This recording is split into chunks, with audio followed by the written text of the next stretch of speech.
Steve? Oh, I'm sure it's just a coincidence. Thank you very much, Elizabeth. The City University of New York Graduate Center telling faculty members to stop addressing their students with courtesy titles like Mr. or Miss. The interim provost claiming that policy is part of an ongoing effort to ensure a respectful, welcoming, and gender-inclusive learning environment. So, is that political correctness just going a little too far? Joining us right now is Gabriella Morrongiello, a campus correspondent for campusreform.org. Good morning to you, Gabriella. Good morning. Okay, so what do you think about what CUNY is doing? Well, this sends a terrible message to students. It tells them that it's better to address a future employer by their first name, and realistically, that's not going to serve students well in the real world, where most employers do expect to be called Mr. and Mrs. So, but there is a real PC push across the country for, genderless pronouns.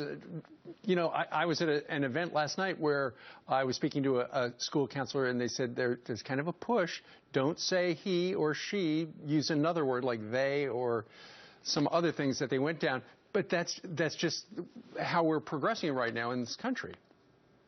Right, and the university tried to play this off and say that they're trying to comply with Title IX. Well, nowhere in Title IX does it require that universities use gender-neutral titles.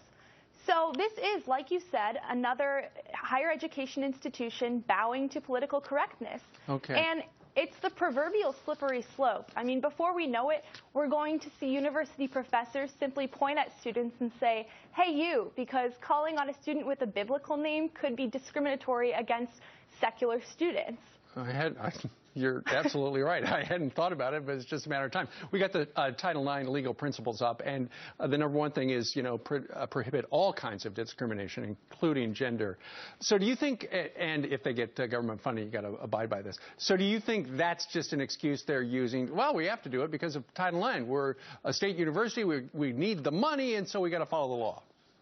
It seems to be the case, but they have attorneys who work on Title IX specifically coming out and saying that there is no reason that the university needs to do this. And this points to a much larger trend at universities that the Leadership Institute's campusreform.org has been following. And that is this intense effort by universities to protect transgender students and faculty members. We just saw at Texas University that they spent over $100,000 to implement gender-neutral bathrooms on campus, and they're in the midst of a budget crisis right now. So it's really unfortunate to see that this is the direction that higher education is headed in our country. Well, let's see if other schools do the same. Gabriella, we thank you very much for joining us live today from Washington. Thank you for having me. All right. What do you think about that? Email us, please, friends@foxnews.com.